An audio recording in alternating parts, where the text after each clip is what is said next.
buhay at laging sumusunod, walang tigil sa mga aral na sinishare mo sa Yes po, amin at Father. sa lahat po.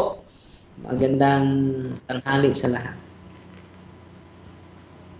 Good afternoon, Father.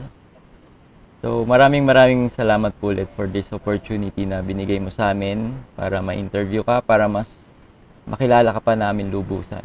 Kung sino nga ba si Father Darwin Gitiano. So, Father, di ko na patatagalin. Pwede ka ba mag-share sa amin ng a little bit of your background before ka naging priest? Ano yung naging buhay mo nun? Bakit mo piniling maging isang pare? Di ba? Bakit ito yung bokasyon na pinili mo? So, maraming salamat, Brother Adrian. Ito po ang personal ko na karanasan. Nung high school pa ako, meron akong isang matalik na kaibigan at na-converted siya sa isang protestante na grupo, particularly sa Baptist. At siya po ay very pious sa kanyang pag-aaral sa salita ng Diyos. At very well versed sa mga talata sa Biblia. At doon po ako nainganyo makinig sa kanya. At dahil sa pakikinig niya, every day, dahil lagi kaming nagsasama, naging nalilito na ako sa aking sariling pananampalataya. At dahil doon, sabi ko sa aking sarili, bago ako lilipat ng ibang paniniwala, dapat ko muna siyasatin ang aking sariling paniniwala. Ano po ba ang explanation sa simbahan patungkol sa mga doktrina na question sa ating mga mahal na mga kapatid? At buti na lang, merong akong kapitbahay na presidente pa sa Catholic Faith Defender during that time, si Brother Alvin Agupita. At siya po ang daan na nabigyan ako ng linaw. At sabi ko, wow, ang galing. No? Kung sila ay well-versed sa Biblia, hindi lang tayo well-versed sa Biblia, well-versed din sa kasaysayan. No? So, the church is the historical church. Not only the historical church, but the apostolic one. So, meron talagang succession from the time of the apostles. At kahit ang mga ibang sekta ay nagpapatunay nito.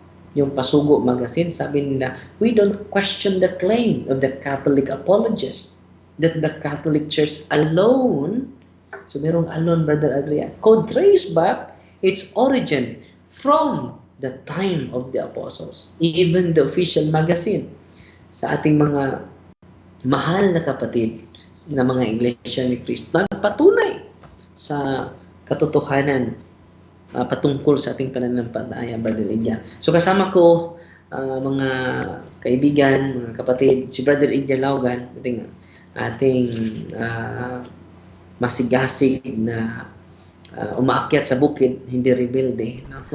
Umaakyat dahil nagsisiwalat sa kabutihan ng kabutihan ng Diyos at sa kanyang pag-ibig. Amen. At si Brother Igya din ay isang Sabadista, Seventh-day Adventist Church. So, hindi lang din siya Sabadista, membro din siya sa PBMA, Philippine Benevolent Missionary Association ni Brother Ruben Ano pa ibig sabihin nun? PBMA, Philippine Benevolent Missionary Association, PBMA. So, isa din yung mga grupo sa Visayas, Mindanao, no?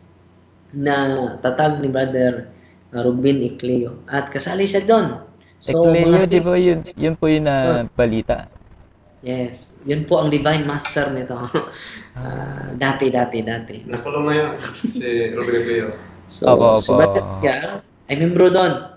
At dahil sa mga kapatid natin na walang tigil sa pag-share sa kabutihan ng aral ng Diyos, nandito na siya, bumalik na siya sa simbahan. At yung isa din nating kasamahan, si Brother Jando Alabado, isa ding debater talaga sa Seventh-day Adventist Church. Dahil malakas doon sa Mindanao, no?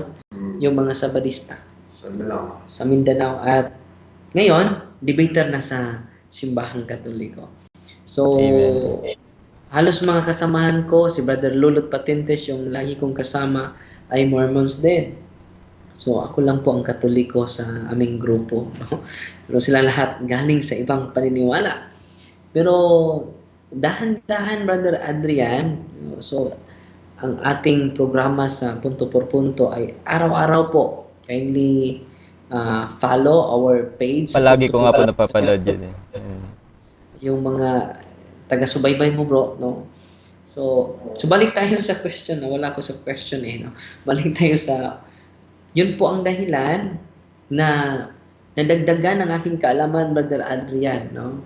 Na sa ating pananampalataya. Dahil nadagdagan ang aking kaalaman, nadagdagan din ang aking pag-ibig sa simbahan. Doon nagsimula. At pupunta ako sa bahay ng aking lola sa sa lugar ng Sagbayan, Bohol. Marami akong nakikita na namatay na hindi na nabibless ng mga pari, nabigyan ng mga sacrament.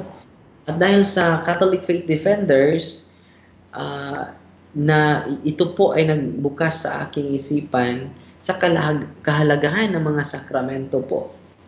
At bakit ba? Ito po ang katanungan ko at ito po ang naging rason na pumasok ako sa seminaryo. Bakit po ba maraming na namatay na hindi nakatanggap ng mga sakramento? Dahil kulang ang mga pari. May idea kayo, Father, kung ilang yung ratio? Bro? May idea ka kung ilang ratio ng pari dyan? Dito sa Bohol, mga 100, sa diocese ko, dalawa ang diocese sa Bohol. Diocese of Tagbilaran and Diocese of Talibon. Mga all in all, mga 300, more than 300 ang pari dito sa buong probinsya sa Bohol, more than 300. Sa aming diocese, more than 150 siguro. Oh. Tapos ang daming population eh. Hindi kaya talaga. Excuse na bro ha.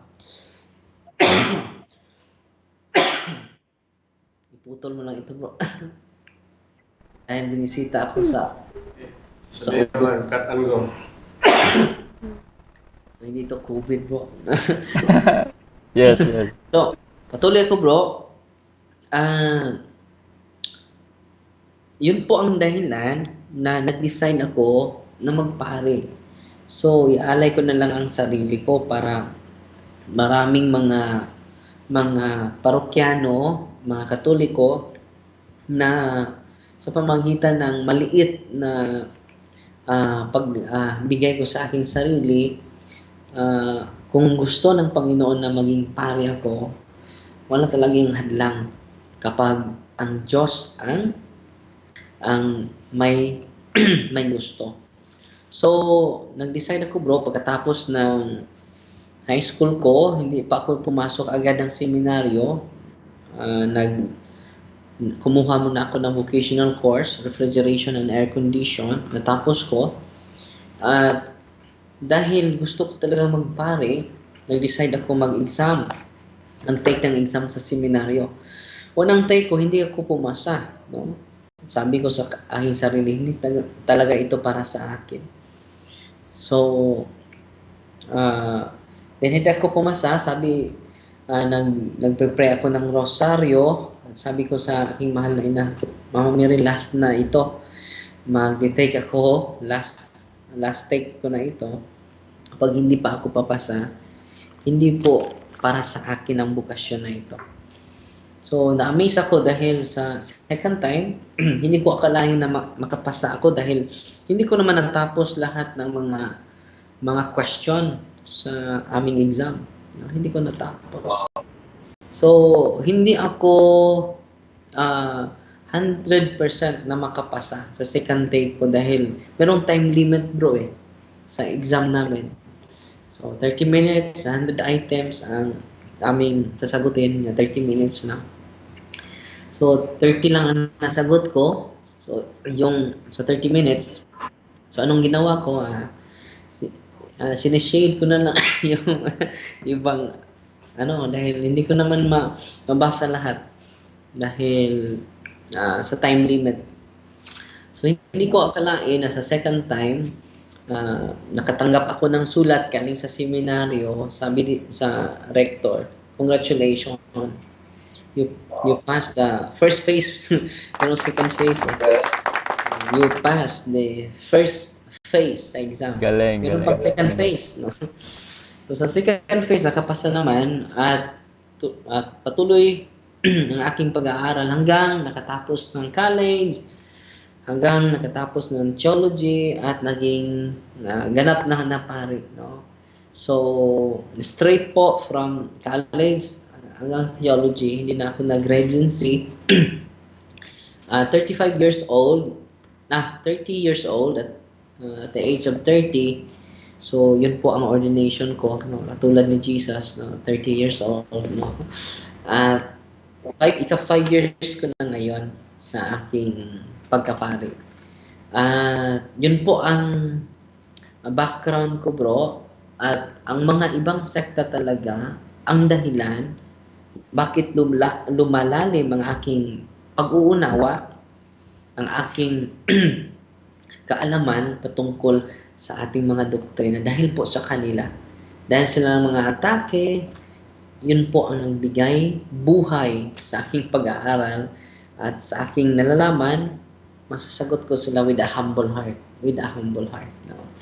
At dahil doon, ang consolation namin ni Brother Edgar at aking kasamahan sa evangelization team, yung mga aanib babalik sa simbahan. No?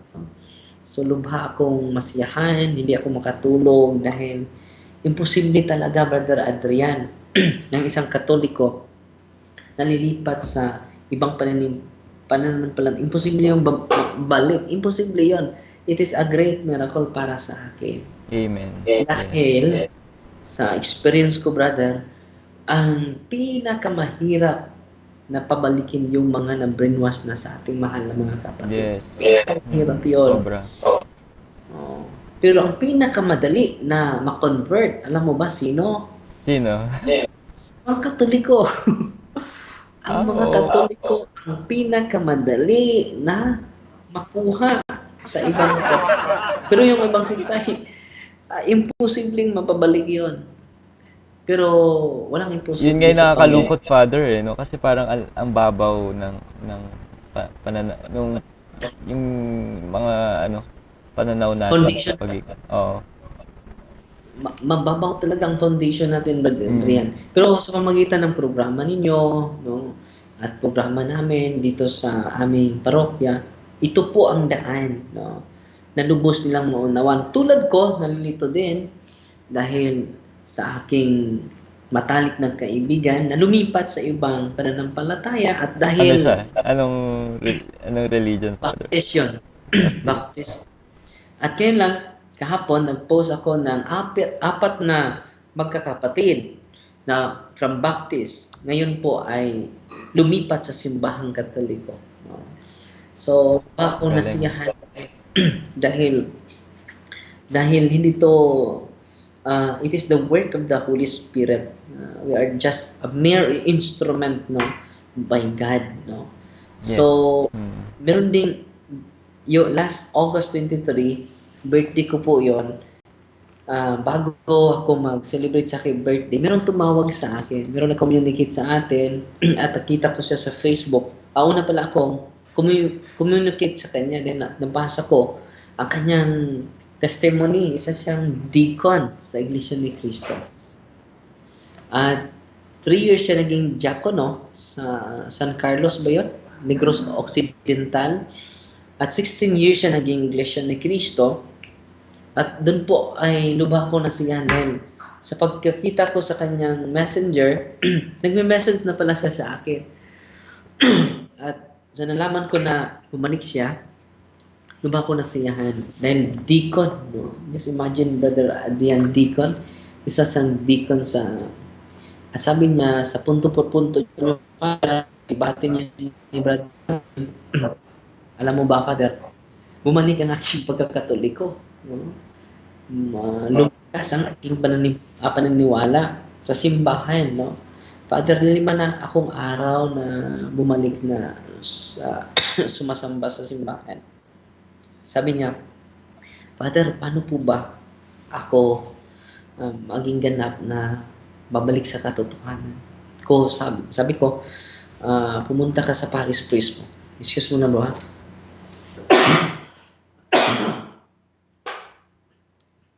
Sabi ko, pumunta ka sa Paris Priest mo at mag-ask ka ng pastoral advice. Paano? Dahil sa amin, merong adult catechism 4 sessions. Pagkatapos ng 4 sessions sa adult catechism, dahil napinyagan ka na, meron ka lang profession of faith ang gagawin mo. So, yun po ang ating ginagawa. At yun po din ang background ko. Bakit ako nag-decide na magpapari. Dahil po, ang malakas na influence ko ay ang mga Catholic faith defender. Itong grupo ito, ang dahilan, bakit lumalim ang aking pananampalataya, bakit lumalim ang aking kaalaman sa ating simbahan na tatag ng ating Panginoong Jesucristo. At dahil sa CFD, doon po tumubo ang aking bukasyon bilang pare. So utang ko po ang aking bukasyon sa CFD. Kaya nga, dugong CFD pa rin, kahit pare na. Dugong CFD pa rin. Yes. Actually, yun nga, di ba, yung nakita ko nga yung muntikan yung debate ni yung isang pastor do sa kabilang sekta. Sayang lang hindi natuloy yan, di ba? I mean, para mas nakita natin talaga kung sino yung totoo. Sila ang naghahamon, no? Sabi niya na, so meron naman tayong, ang aking YouTube channel, dinilit nila, Brother Adrian, dinilit nila. Pero, okay lang, no? Dahil gumagawa naman ako ng bago. Dahil hindi fair sila sa laban nila. Hindi naman ako nag-promote na i-delete nyo rin yung mga video nila. Hindi. Dahil fair naman tayo. Kung totoo na nasa katotohanan kayo, willing naman ako mag-embrace sa katotohanan na dala ninyo. Kapag 100% ang dala ko ay buong katotohanan, bakit dinilit ninyo? Dahil meron silang kita mo yung, hanapin mo yung nobinaryo bitaw, na ginagamit nila bro.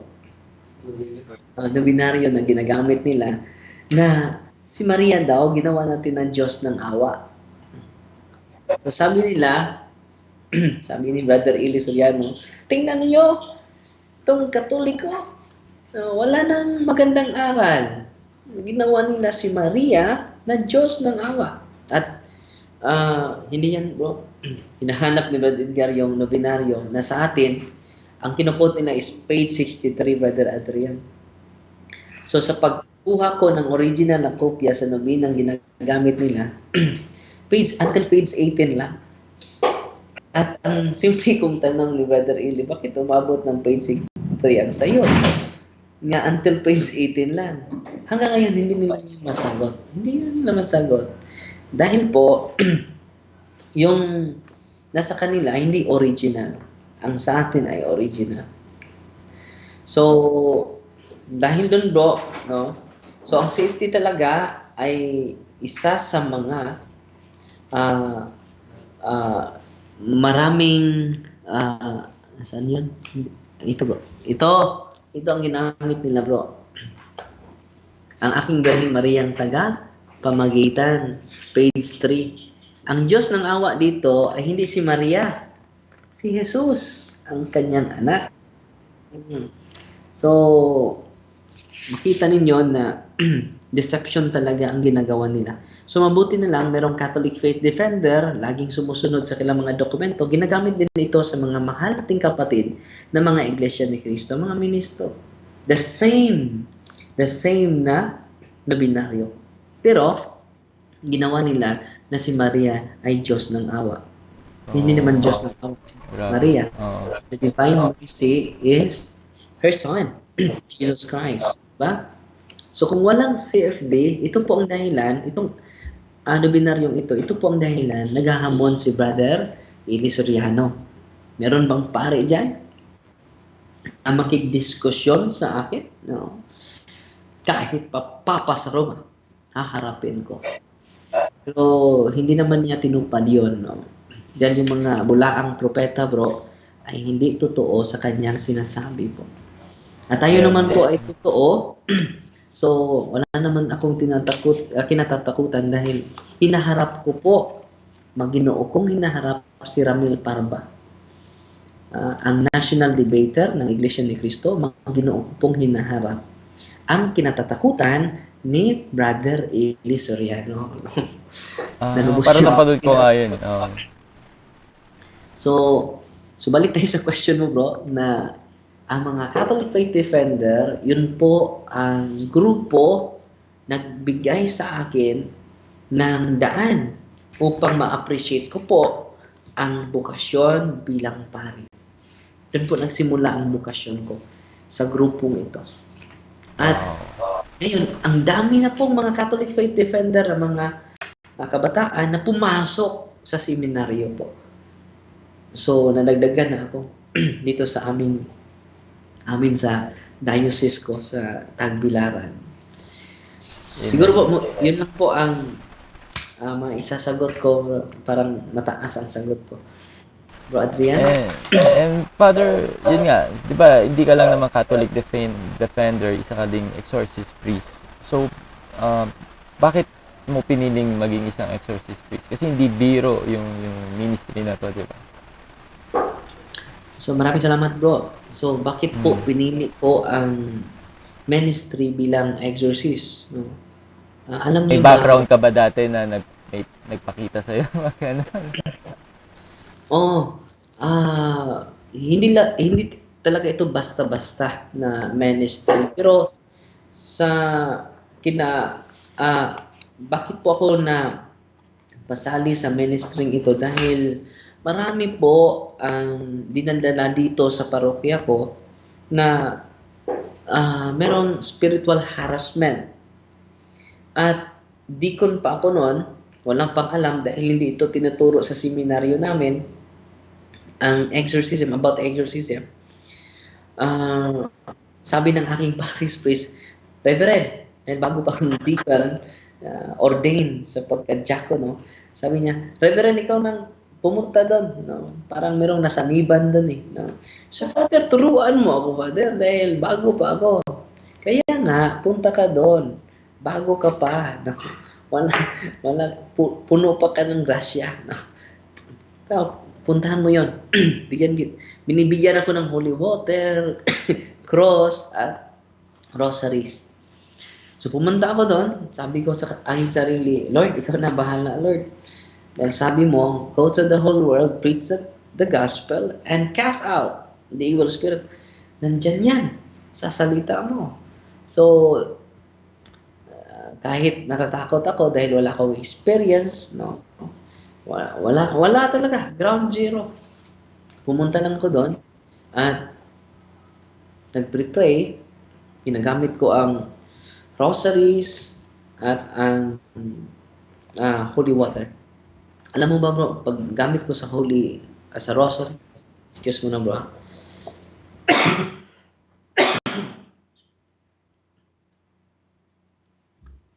Hindi tubig, bro. Alam mo ba, bro, pag gamit ko sa holy rosary, kumuha ko ng holy rosary, ninagay ko sa kanyang liig. Paglagay ko sa kanyang liig, ay gumagaling na siya. So, ano nangyari sa akin? So, yung nabasa ko at narinig ko patungkol sa mga exorcists, the power of Mama Mary, the power of her intercession, malakas talaga. Malakas talaga itong babaeng ito. Totoo na siya talaga ang tatapak sa ulo ng ahas. Amen. Ang ahas ang demonyo. At yun po ang nagpukaw sa akin. Bakit ko hindi gagamitin ang power ng simbahan na nasa kamay natin? Hindi lang sa pare, bro. Ito po ang aking realization. Na hindi lang ako pare pala. Kahit tayo. Because of, by virtue of baptism, we can do deliverance. So, yun po ang nagpukaw, bro, sa akin na magbasa, bibili ng mga aklat patungkol sa exorcism and deliverance. At dahil doon, simula doon, ang dami na po ang mga spiritually harassed, oppressed, obsession, yung mga infestation, yung mga Ano yung pinaka-worst na case. case? Ang pinaka-worst na case ko yung lumitaw, no? Lumutang sa ere. Siya po ay member sa Parang sa pelikula, ganun. oo, para sa pelikula talaga. Member siya sa parokyano ko at dito sa parokya ko sa Loon, sa Bohol. Meron ng mga satanista dito. Sa paligid natin, ang dami na po. Siya po ay member at meron siyang power. Alam mo ba ang power niya? Yung kutsara, mamali yon gamit ng kanyang tingnan niya. No? Wow. Mamali. He can move objects by the power of his mind.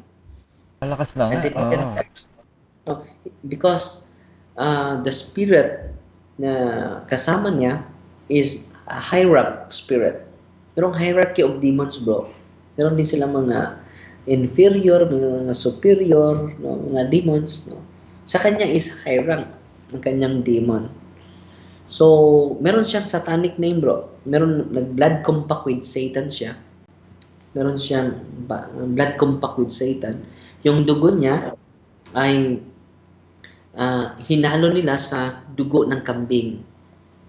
At yun po ang meron silang black mass dahil gusto sa kanyang kaibigan na gawin siyang pare sa mga satanista. No? At napansin namin na merong kaibang kilos niya dahil hindi siya makahawak ng cross. Itong cross na ito, Benedictine cross. Hindi siya makahawak nito dahil mainit ito sa kanya. Sabi niya, ang init dyan. Siya po ay satanista, membro din siya sa Ang Dating Daan. Mahilig siya sa Bible.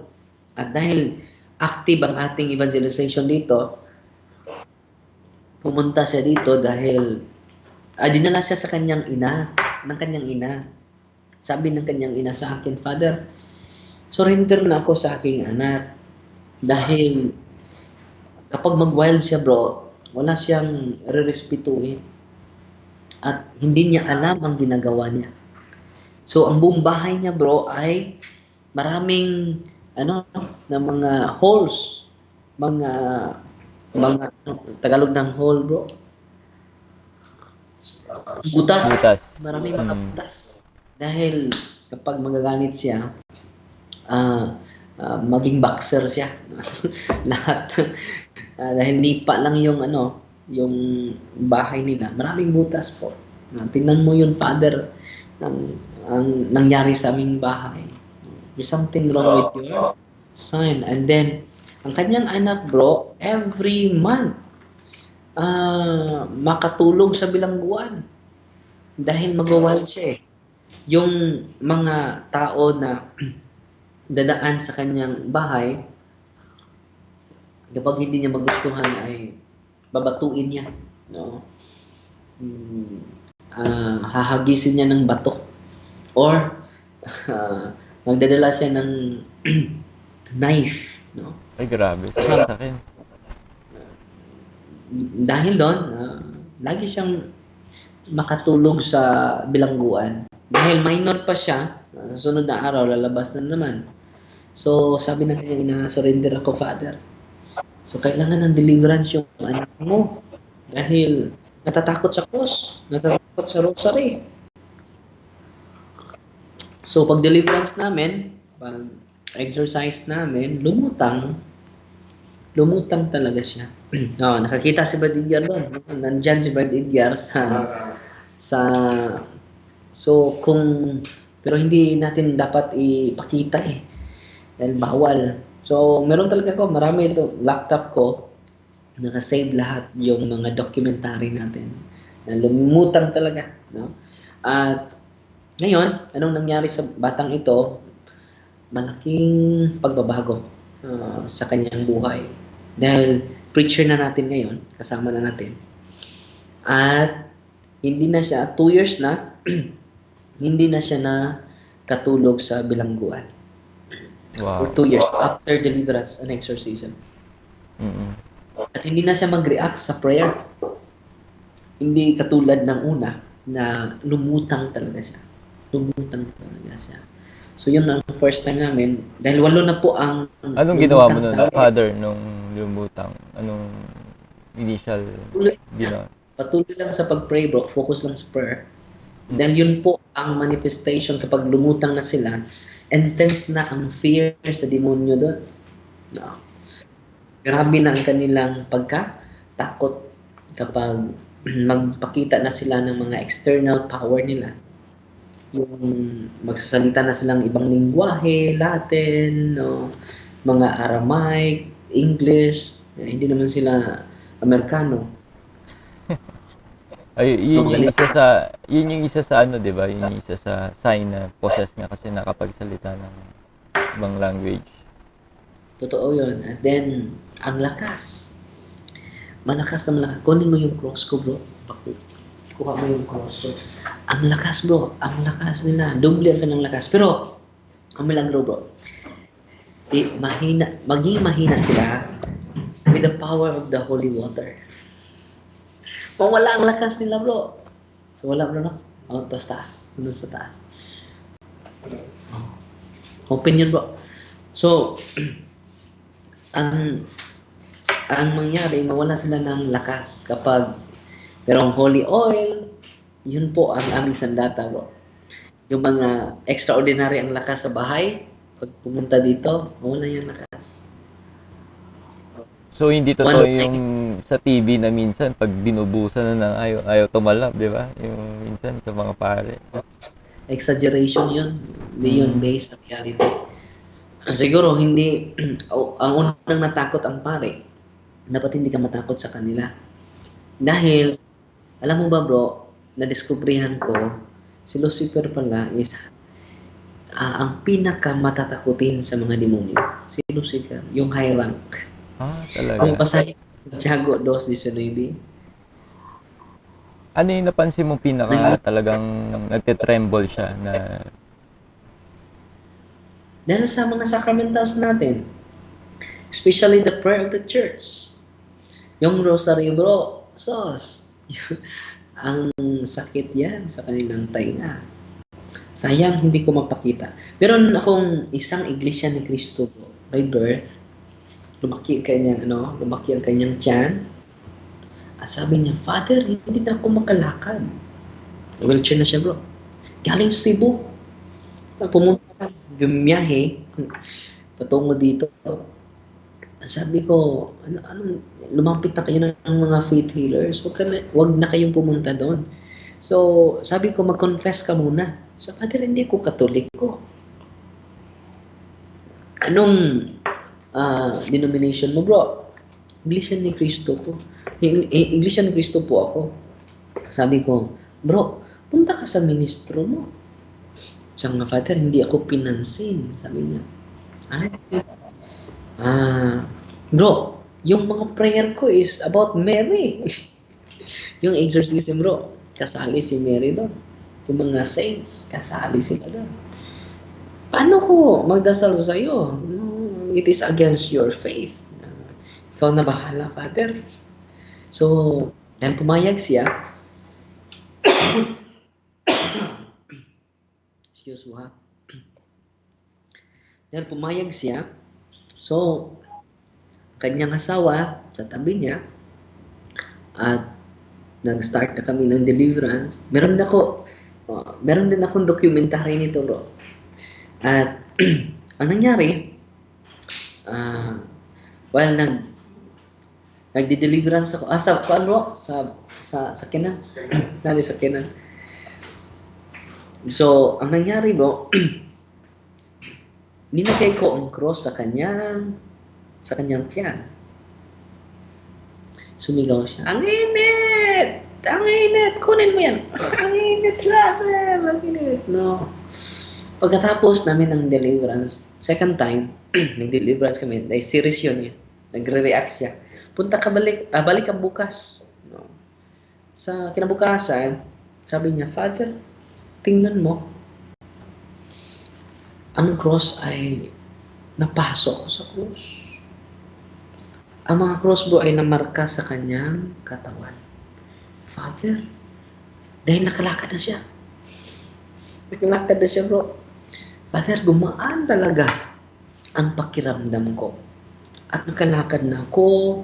At Father, nakatulog na ako ng mahimbing. Father, tingnan mo. Kinuha niya yung damit niya. Father, napasok ako sa cross. Pagkatapos ng second time, deliverance namin, sabi niya sa akin, Father, tingnan mo ako, Father. Sa bakit? Anong gagawin mo?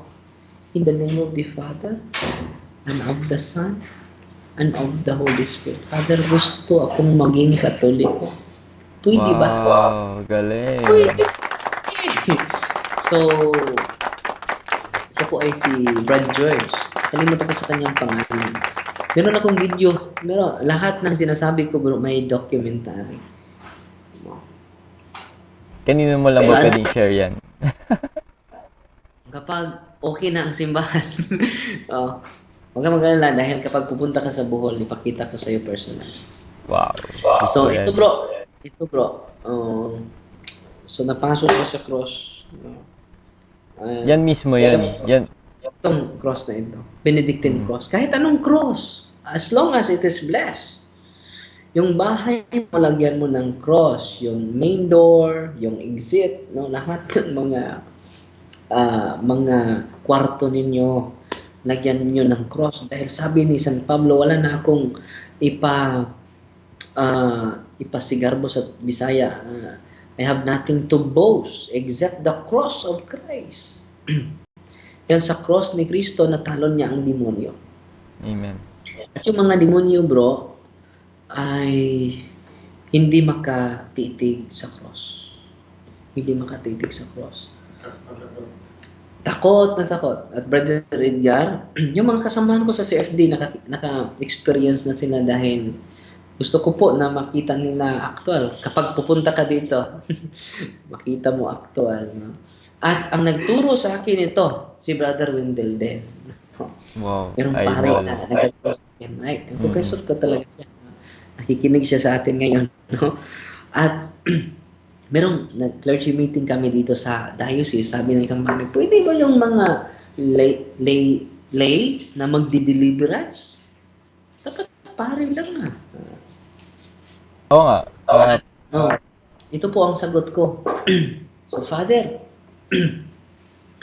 alam mo ba na naka-inspired sa akin na maging exorcist, sad to say, hindi pare. Hindi din exorcist. Alam mo ba ang nag-empower sa akin upang tanggapin ko ang ministry sa exorcism? Laigo po. Si Brother Wendell Talibong po. Siya po ang dahilan bakit lumalim ang aking pag-uunawa patungkol sa ministry ito dahil nauna siya sa akin eh.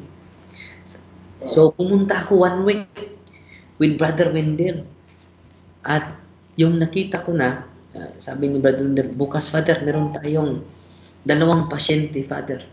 Sa okay lang ba Brother Wendell na ano ako doon? Sa okay Father, huwag ka matakot. Hindi ka ako natakot, laigo lang ako.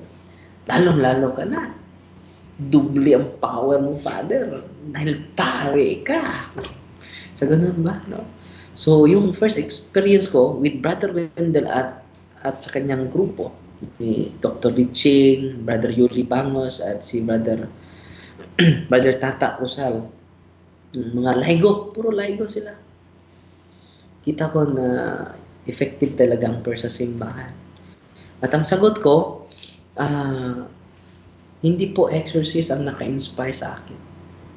Hindi din pare, ordinaryong katoliko po.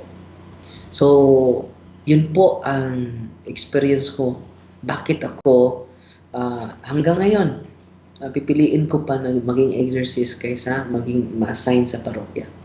Bakit po? Hindi ka magtatanong, Brother Adrian, bakit? Bakit, Father? Dahil obedient ang mga demonyo. Mas obedient pa sa mga Mas obedient pa sa atin. ang mga parokyano. Mas obedient pa sa mga parokyano, Brother Adrian. At ang dami po. Talaga, Father. Yung mga experience ko sa last month, Bro Adrian, merong tumawag sa akin, Father, may sakit dito, kaibigan ko ang tumawag. So pumunta ako. Hindi na makatindig yung maka-stand, no? Hindi na din siya makakain ng kanin. 3 araw na hindi tindig, 3 lang araw na hindi kumakain. At nahirapan na siya na magsalita, bro. Meron pala siyang spiritual harassment, hindi ko alam. So, ang ginawa ko, nag-interview muna ako sa kanya, ano ba ang pakiramdam mo? Siya, Father, parang malapit na ako mamatay, no? So, ang nasa isip ko naman, no, totoo, malapit na talaga ikang mamatay, pero hindi ko naman sinasabi yun. Dahil, kita ko na talaga, malapit na talaga siya, no? So, bago ko nagbigay ng sacrament, confession, anointing, and communion, yun ay 3. Sacrament of healing yun. So, mag-deliverance muna ako sa lugar mo. In the name of Jesus. While I am praying the deliverance prayer, nag-react siya. No? Sumigaw. Sumigaw. No? Sumigaw. At malapit akong sakalin. So, umatras ako ng kaunti. At nabigla ako. Hindi ko ini-expect na mag-react. Pati na yung mga family members niya ay malapit na tumakbo. Sabi ko nga, huwag kayong matakot. So, hindi naman ako natakot. Nabigla lang ako dahil hindi ko nag-expect na mag-react. Pagkatapos ng deliverance prayer ko, binagay ko itong cross sa kanyang tiyan. Sumigaw siya, ang init. Pagkatapos ng prayer, sabi niya, Father, ang gaan po ng karamdaman ko. Father, tumindig siya. No? At sabi niya, Father, ang gaan na po. Ang gaan na. No? Father, kakain muna ako, ha? Kakain muna ako. Gutom na ako, Father. At na-amaze ako. No? Last month pa yun nangyari. At ang family members din niya, amazed din, kumain. Nahirapan na yun. Sinusubuan na yun. Pero ngayon siya na ang pumunta sa kusina at kumain na. Wow.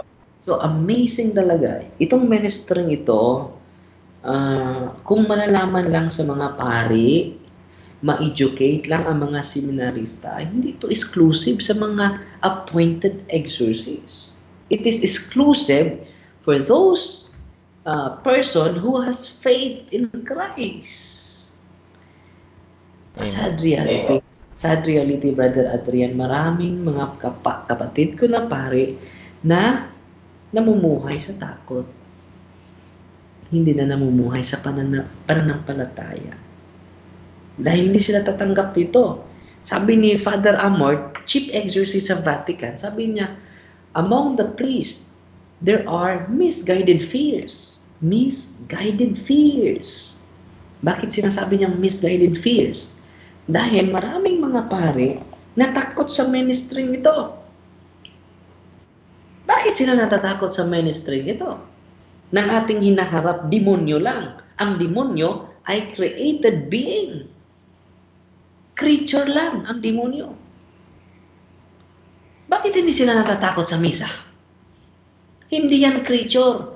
Creator yan. This is the body of Christ. This is the blood of Christ. Kung natatakot, sabi niya, sa mga pare, kung natatakot tayo sa ministry of exorcism, dapat hindi na kayo mag-celebrate ng misa.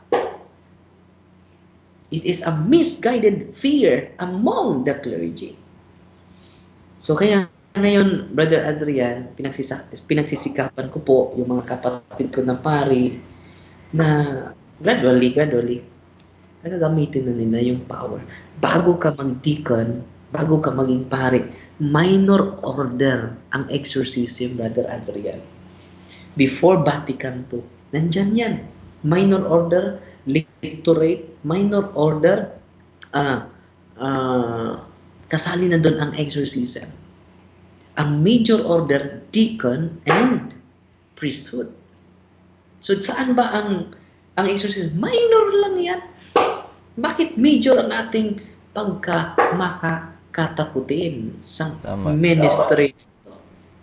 Pati ikaw, Brother Arian, pwede ka maging katulad ni Brother Wendell na deliverance minister. Huwag na tayong mamuhay sa takot, Brother Adrian. It is a misguided fear. Sa experience ko, brother, kahit merong mga retaliation ng demonyo, meron talaga. Mahirap naman yung sundalo na walang sugat. Yan po ang mga retaliation. And it is a spiritual warfare. Itong katabi ko, bro, ito po ay hindi maniniwala yung mga kanto, mga diwata. Mahirap ito paniniwalain, bro. Hindi ko naman binigla. No, okay lang. Hindi ka naniniwala. Natutulog ito one time sa kwarto ko. Natutulog siya. Sabi ko, Brother Edgar, kapag matulog ka, gamitin mo itong holy water, holy oil, mag-bless ka. Dahil lagi kang sumasama sa akin, yung mga sumasama sa akin ay ina-ambush. Hindi naman naniwala ito. No. Father Darwin, sobraan na ito. So, ang nangyari, pumasok ako sa kwarto ko, siya natutulog. Pero half-wake lang. Nakikita naman niya ako na dumadaan sa kanyang harapan.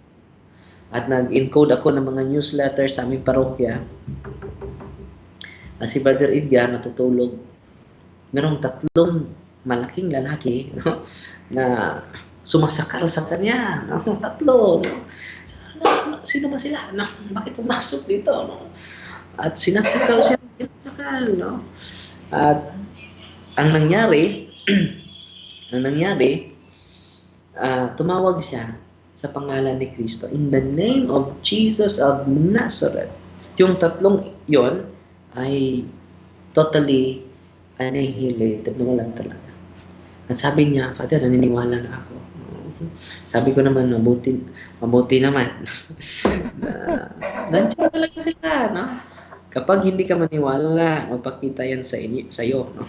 Mabuti na lang maniwala ka para hindi magpakita sa atin. Pero di ba, ano yun, mostly mga third eye yan? Yung mga may third eye. Yes, meron third eye. Dapat i-close yun eh. Third eye is not a gift from God. It is a curse from demon. So, dapat i-close talaga yung mga merong third eye. Pero yung mga faith healers, merong mga third eye.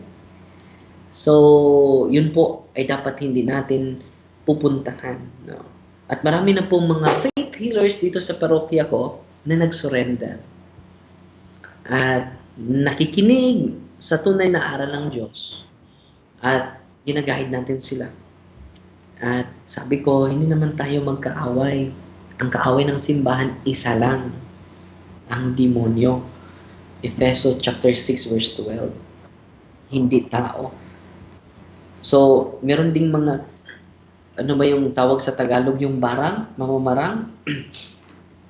Magkukulang. Meron ding magkukulang, Brother Adrian, nag-surrender sa akin. Meron siyang itim na sutana, Brother Adrian, itim na sutana. At magmimisa din siya. Ang tawag sa kanyang misa is Discommunion Mass. Yung mga intention niya, sa atin, intention for the souls of, no? Ang kanyang intention. Yung mga souls na mga kinundi na ng Diyos, yun po ang tinatawag niya, Judas Iscariot. No? Punta ka dito at sakalin mo si Brother Edgar. Yun po ang kanyang dasal. Yun po. It is a curse. No? At nag-surrender siya sa akin. Sabi niya, isa siyang babae. Sabi niya, Father, isusurrender ko na po lahat. Ang aking mga orasyon, ang aking pagkamagkukulang. So, walang pray kami with Brother Wendell. Nandyan din si Brother Wendell, nag-react siya. So, makita natin, hindi talaga ang kapangyarihan nila ay hindi talaga galing sa Diyos. Meron din akong bagong pasyente, bro. Bago lang, kakapasok lang nila, taga Valencia, Bohol. Ang kanilang ama ay merong tattoo dito, tattoo, na orasyon pala yon. Hindi yun ordinaryo na tattoo. Orasyon pala yon. Parang hindi siya matabla ng itak. Hindi siya matabla ng bala. So, para sa kanya, galing ito sa Panginoon dahil merong pangalan ng Diyos. Meron ding krus. Meron ding krus. Pero tumawag sila sa akin dahil yung anak niya, 5 anak niya, spiritually harassed. Yung 5 anak niya. Sabi ko sa ama, bro, meron ka bang anting-anting? Meron ka bang agimat? Meron ka bang orasyon? Yes, Father. Meron. Saan? Sa Father, nandito. Sa 2 balikat. Tingnan mo, Father. Bro, pakiusap. Pwede mong i-renounce yan. Father, kung ito po ang pamaraan na gagaling ang aking mga anak, dahil mga 2 linggo na sila, walang tulog, bro. Wala talaga. Walang tulog, 1 oras lang, 2 oras lang. Dahil marami silang makikita. Sabi ko sa kanyang ama, magtapat ka, bro. Ilang espiritu ang companion ng orasyon mo, ng agimat. Sabi niya, Father, 5 po.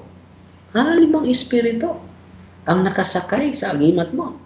Kaya pala 5 anak mo ang hinaharas. So, sa awa ng Diyos, bro, ang lakas ng 5 or 7 years old na bata, ang lakas, bro. Doon kami nag-deliverance and exorcism sa loob ng simbahan. Malimit lang ng misa ngayon. Doon kami. Yung mga mabigat na upuan, alam mo, binuhat, 1 kamay lang. Imagine, 1 kamay lang, ang lakas. Ang tibay talaga. No? So hanggang ngayon, nag-series pa kami, pero mayroong improvement, bro. Hindi na sila makakita. Makarinig na lang. No? Pero series yan, bro. Hindi yan madali. Sabi ko sa kanyang pamilya, sa ama, bro, 90% it should be from your family. 90% cooperation. 10% lang ang mabibigay namin sa inyo. Tulungan nyo kami. Kung gusto nyo na ma-heal completely ang buong pamilya ninyo. So, nag-receive na sila mga sacraments, bro, at araw-araw na sila nagsamba. At malaki ang pagbabago sa kanilang buhay ngayon. Dahil lagi na sila nagro-rosaryo, nagsasama-sama na sila nagro-rosaryo, buong pamilya. So hanggang ngayon, bro, hindi pa kami natatapos. Hanggang ngayon. Dahil merong mga cases na mahirap talaga. Hindi madali. Dahil hindi naman ako ang meron kapangyarihan na magpalayas ng demonyo. Si Kristo naman. So sa kanyang panahon, kahapon, bro, meron akong pasyente for 3 years. For 3 years. Kapag pupunta siya dito, kapag alam niya na bababa na ako, nagre-react na. No. For 3 years, bro, serious yan. Good news kahapon.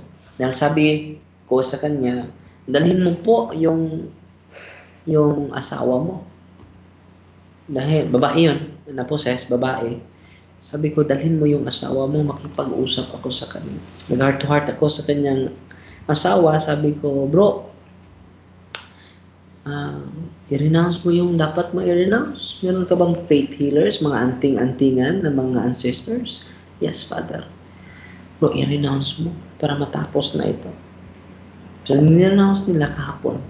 At hindi na nagre-react ang kanyang asawa. For 3 years, bro.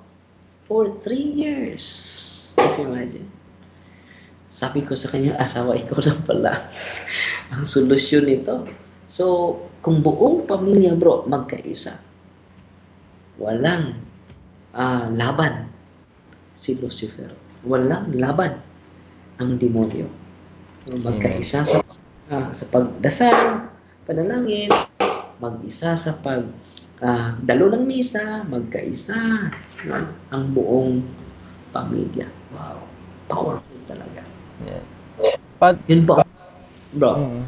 Father, sa tingin mo, bakit inaalaw ni Lord na ma-possess ng mga tao? Maharas ang mga tao. Dahil din yan sa maharas ang mga tao. O ba't inaalaw ni Lord? Una, dahil po yan sa atin. Hindi naman gusto ng Panginoon na papasukan tayo ng demonyo. It is not His positive will. Dalawa ang will ng Panginoon, bro. Positive at permissive will. Yung positive will, hindi talaga gustong Diyos na magagalaw tayo, mapoposes tayo. But meron namang pangalawang will ang Panginoon, permissive will. Inaalaw ng ating Panginoon dahil din sa ating mga ginagawa. Katulad natin, minister. Pero maraming mga superstitious belief. Maraming mga gumagawa ng mga ritual na hindi galing sa simbahan, mga occultism, merong mga agimat, merong mga orasyon. Yun po ang mga doorways sa evil spirit. Pupunta ng mga faith healers, mga gamot, na merong mga spiritual companion. Yung mga gamot, bro, meron silang spiritual companion. Yun po ang nagpagaling sa iyo. Hindi ang Espiritu Santo. Kaya nga, aalay kayo. Mga albularyo. Mga albularyo, aalay. Sana hindi ako misunderstood sa ating mga mahal na kapatid. Mahal na mahal ko po ang mga albularyo. Pero dapat malalaman nila ito.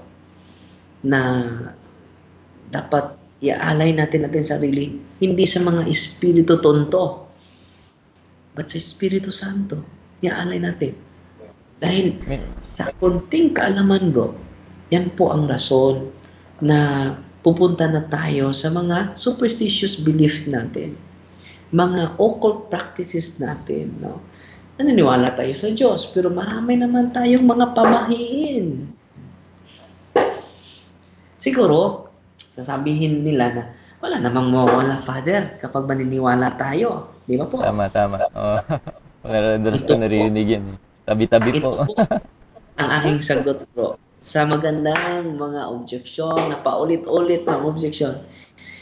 Dahil, bakit hindi tayo susunod sa mga pamahiin galing sa ating mga ninuno? Dahil po, makakontaminate yan sa ating paniniwala, pananampalataya. Spiritual contamination yan. Kahit maliit lang. Ang analogy ko po ay ito. Kapag ikaw, Brother Adrian, maging mauhaw, no? Father, uhaw ako, Father. Meron ka bang tubig dyan? No. Sabi ko, meron. Hindi ka. So, kumuha ko ng baso, Brother Adrian. At nakita mo, sa baso ko, merong maliit na plema. Maliit na plema. No. At sa pag-igib ko ng tubig, nakita mo ang plema na lumalangoy. Maliit lang, lumalangoy. Maliit na plema. Hindi ko nakita. Ikaw lang ang nakakita. At sabi mo, uhaw ako, Father. Pero nakita ko merong plema. So, Brother, uminom ka na. Ang tanong ko, iinom ka? Oo o hindi? Hindi. Bakit naman hindi ka iinom? Na maliit naman lang yung plema. Wala namang mawawala. Wala namang mawawala kung iinom ka. Maliit lang. So in like manner, bro, yung mga superstitious belief natin, mga pamahiin natin, maliit lang. pero it can contaminate us sa ating spiritual life. So, kapag iinom ka sa basong iyon na merong plema, your common sense is no longer common. Di ba po? So, hindi tayo iinom dahil merong maliit na dumi. Bakit iinom ako dyan? In like manner, bro, yung mga superstitious belief natin, yun po ang makakontaminate sa ating paniniwala. Kaya nga, sabi ng simbahan, stop na po. Hindi na tayo magpatuloy sa mga superstitious belief natin, mga pamahiin natin. No? Kung merong Santo Niño, merong pusa na gumagano. Ano ba yun? No? Hindi yun. Superstitious belief yun. Yung mga Santo Niño natin, supposedly, red ang color doon. Pula ang color doon. Ano nangyari? Meron ng green. Naging lucky charm na ang Santo Niño. Hindi na for devotional sake. For lucky charm na. So yan po ang ipinagbabawal ng simbahan. Yun po ang analogy ko, bro. Sa mga tao na nagsasabi, wala namang mawawala. Kung maniniwala ta, malaki ang nawala. Yung pagkahina ng ating pananampalataya, malaki yun. Sabi ni Kristo, how little your faith, Peter. Ang hina ng paniniwala mo. So yun po ang nakahina ng ating paniniwala. Yun po ang malaking pagkakawala natin. So dapat i-renounce natin lahat. Yun po ang dahilan bakit pumasok ang demonyo sa atin. Yun po ay doorways of the evil spirit. Kaya nga, yung isa sa mga charismatic dito, isa pa sa mga healing, sakop sa healing team, membro sa healing team, as sa leader din, dito, sa aming diocese, walking possessed. Sabi niya, bakit na-possess ako, Father? Lagi akong sumasamba. Lagi ako nag-receive ng communion. Bakit, Father? Sabi ko, open yung doorway mo. Marami kang superstitious belief. Marami kang mga ninuno na mga albularyo. Dapat i-renounce natin yan para wala ng doorway. Okay? So yun po ang dahilan, bro. Sino po ba ang dapat natin baguhin ang ating sarili? At hindi ko naman ma-blame ang mga Katoliko, bro. Dahil po, walang nagtuturo sa kanila. Di ba po? So, itong programa natin, bro, malaking tulong ito upang ito ang maging daan na malaman nila ang buong katotohanan. The truth shall set us free. Amen. Di ba po? Amen. So yun po, bro. Positive will ng Panginoon. Hindi talaga gusto ng Panginoon yun. Positive will, pero permissive will dahil sa ating katigasan ng ulo. Pangalawang rason, dahil po sa ating kakulangan ng kaalaman sa ating sariling aral. Aral ni Kristo po. No. So sa pamamagitan ng ating programa, malaking tulong talaga ito, bro. Wow. Meron din akong biktima sa barang, bro. Tinulang. Totoo na meron. Kulam. Siya po, hindi ko na lang banggitin ang kanyang pangalan. Alam mo ba, bro, na buong katawan niya. Nakita mo ba si Nanay Martina? Hindi dapat kumingkas yung pangalan na nabigkas ko. Nakita mo yung hindi mo nakita personal, no? Siya, bro, Lian, una kong pagkakita sa kanya, buong katawan niya puno ng sugat. Maliit na mga sugat, bro. Maliit na mga sugat. Pumunta siya sa dermatologist. Sabi ng derma, wala kang karamdaman. Nanay, umuwi ka na sa inyo. Nakikipag-away siya sa doktor. Sabi niya, walang karamdaman. Tingnan mo. Kahit sa ating mata lang, hindi mo yan nakita, Dok. Ang dami kong sugat. Sabi niyo, hindi yan karamdam. normal ka sa test ko, nanay. Kinuha ko na yung mga sample sa katawan mo. Normal. Wala kang sakit. So na na lilito siya. Pumunta siya ng 20 ka mga albularyo.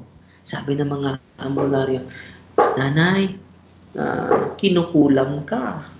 No? Ang lakas po, hindi namin kaya. So 10 months, Brother Adrian, 10 months, 1 hour lang ang pinakataas niyang tulog. 10 months. At meron pang mga kaliskis ba yun ng isda? Himbis yun sa amin eh. Yung kaliskis ng isda. Lumabas sa kanyang mga sugat. Father, tingnan mo, Father. Ang dami ng kaliskis ng isda. At sabi ko, Nay, bakit yung kaliskis lang ng isda? Sana sinali yung isda. Para meron tayong ulam. Sabi niya, hindi. Bakit kaliskis lang, no? At meron ding mga sand, mga bass, bunbon, no? Itim na mga bunbon. Lumabas. At meron ding maliit na mga tanod, bro. Yung, anong Tagalog sa tanod? Yan. Yung pangtahi, bro. Anong, yung sa karayom, yung tanod ba yun? Anong, yung sinulid, no? Lalabas sa kanyang sugat. Kunay, kinulang ka. Alam mo ba, Nay? So, ang hina ng kanyang, bro, ang hina talaga niya, no? Mahina na siya. No? So, wala na siyang lakas. Just imagine, bro, 10 months, 1 hour ang kanyang tulog. Tayo, isang araw, isang oras lang tulog, hindi na tayo mapakali. Siya, 10 buwan. 10 buwan. Isang oras lang kanyang tulog. So, Father, pumunta ako sa iyo, Father, hindi upang gagaling. Pumunta ako sa iyo, Father, upang mag-prepare na sa aking sarili. Dahil gusto ko na matulog ng walang hindi makagising. Nay, huwag kang mag-alala, Nay, kapag wala namang imposible sa Diyos. So, Nay, itong 3 sakramento ibibigay ko sa iyo, libre. Confession, unventing, communion, at meron pang isa, Nay. Magdi-deliverance ako sa iyo. Alam mo, bro, pagkatapos nito, deliverance, sumuka siya ng scorpion. Yung anong Tagalog ng scorpion? Sumuka siya. Ang scorpion ay buhay na buhay. You know? Nakita mo talaga, Father, as in. Yes. Meron. Grabe. At sumuka siya ng mga, anong Tagalog ng ulod? Yung mga worms. Bulati. Uod. Bulati ba yan, no? Anong kulay? So, puti. Puti. No? Sumuka siya. Pagkatapos nun, bro, for 3 times, nag-serious kami. Completely healed siya. Nawala lahat ng sugat niya, pati yung maitim niya na kamay, bumalik sa normal. Sabi ni Nanay Martina, kala ko, Father, mamatay na ako. No. Pero salamat sa Diyos. Salamat sa Diyos. So sa ministering ito, bro, nakikita ko ang direct help ng Panginoon. So kung ang mga pari, ma-educate lang sila at lahat ng mga tao sa ating kasama sa pananampalataya, they will use the power of deliverance prayer every time meron silang sakit. Katulad ng mga family members mo, ikaw, pwede ka mag-deliverance sa family members mo. Yung family members mo lang. No? Magbili kayo ng aklat ni Father Sikia. Meron ba yung aklat ni Father Sikia, bro? Kunin mo yun. Wala akong commission. Yung kulay itim. Kulay na itim natin ipakita, bro. Para makita sa ating mga bili kayo nito dahil magagamit nyo ito sa family members ninyo kapag mayroong sakit. At magpa-bless kayo ng mga olive oil, holy water, At pwede naman ako mag-bless through through online. Online. Dahil sa pangyayari natin ngayon, no? So ito po, nakita ninyo, Deliverance, Catholic Handbook of Deliverance First. Dapat bawat isa meron tayo nito. Dahil magagamit talaga ito. At binibili na ito sa sa bookstore, no? Ni Father Jose Francisco Sequeira, na idol ko sa ministry ito, no? At na-interview mo na ba si Father Jose? Di ba, masyado yan. Ang busy Hirap. lang eh. Hirap. Oo. Full Hindi ko siya book yun Busy po. No? Sana ma-interview mo at si Father Cabadi. Pero siya yung nag-open sa akin ng about yung sa book niya, The Exorcist. So, kami lang mga disipulo ni Father Sikia. Ang una mo na interview, Father Wendell, disipulo din yon, no? Ako din, no? So, totoo talaga yung mga nakasulat sa aklat ni Father Sikia, yung mga aklat nila. Literal na nakita ko po. At, meron din ako... exorcist priest, pangalan Tikia eh. Father Bro? Tikia. Meron din Yes. exorcist priest Tikia pangalan. Siya yun. Father Jose Francisco Sikia. Meron Yes, din daw, meron isa TY daw, DS. Tikia. Iba rin. Iba din. Tikia. Oh. Baka relative niya, no? So, dito Brother Adrian, dito mo makikita, alam mo ba, sa 1st and 2nd, 3rd century, yung unang mga disipulo ng mga apostol, ay hindi mo na sila nag-preach. Bakit po? Bakit mag-preach sila? Hindi naman alam sa pagan nation patungkol ni Kristo. Hindi sila makarelate. Alam mo ba ang unang ginawa nila? They are doing the ministry of exorcism. And maraming mga hinaharas ng demonyo at ang mga apostol, mga disipulo ng mga apostol, mga pare, lang ang maka-exorcise, ay maka-deliverance. At dahil doon, yun po ang attraction ng mga pagan nation. Meron silang power makalayas ng demonyo, maka-heal ng mga karamdaman. So ano ba? Saan galing yun? So doon na magsimula ang preaching, bro. Ngayon, bro, nawala ang ministry of exorcism. Nawala ang ministry of deliverance.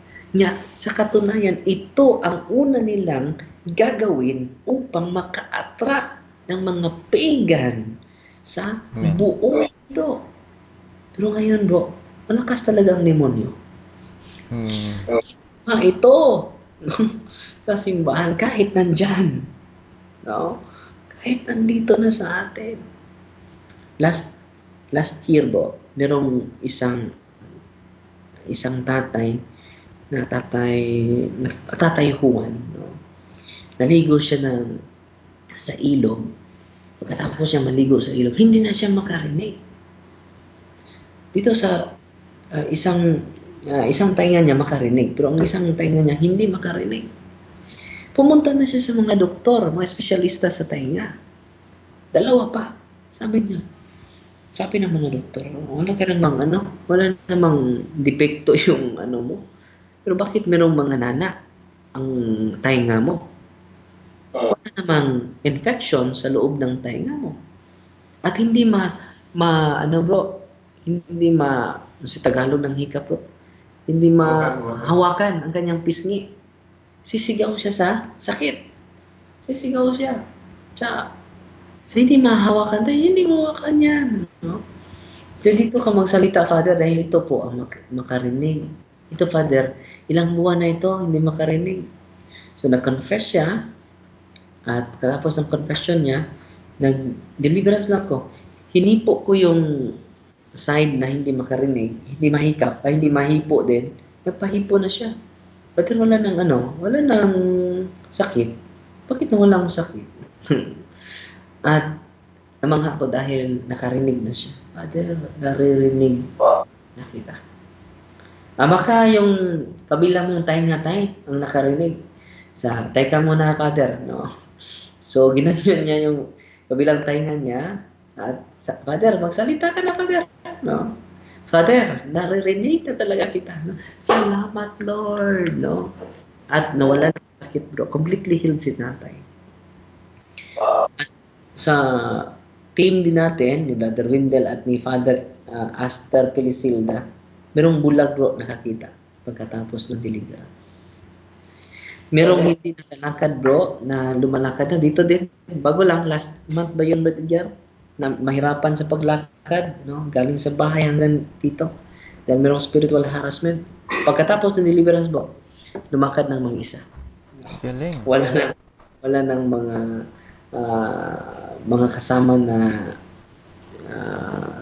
nag-guide sa kanya. Mahirapan sa paglakad, no? Pero pagkatapos ng deliverance. So meron talagang demonyo, bro. Sa madaling salita, meron demonyo, meron tayong kaaway, at sa pamamagitan ng ministry ito. Ang dami po, ang ministry ito about exorcism, bro, ang main mission dito ay hindi po pagpalayas ng demonyo. Lalong hindi din ang paggaling ng mga karamdaman. Hindi yan po ang mission, the primary mission sa exorcism and deliverance. Ang primary mission dito ay conversion po. Meron naman napalayas ang demonyo pero they are not converted. Hindi naman sumasamba. Hindi naman nag-receive ng communion. Hindi naman nag-receive ng confession. So ang tunay na mission sa mga exorcist at tayong lahat is conversion. Hindi ang pagkagaling. Baka mamiss ka nga, gumagaling mo. Power talaga, power, no? Hanapalayas na ni Mondo, iba ito siya, iba, no? Hindi yan, no? Secondary lang yan. Secondary lang yan. So, ang tunay talaga na milagro, ang conversion. A change of heart. Ano yan? No? So, yun po ang tunay na conversion. Yun talaga ang tunay na pakay. Bakit? Itinayo ni Kristo ang ministry ito. Ministry of preaching, ministry of healing, ministry of exorcism. Itong tatlo. Nasa simbahan ito. Pero, nawala ang exorcism, bro. We are focused on healing, yung sacrament, and itong preaching. Pero, gusto kong mabalik ang tatlo.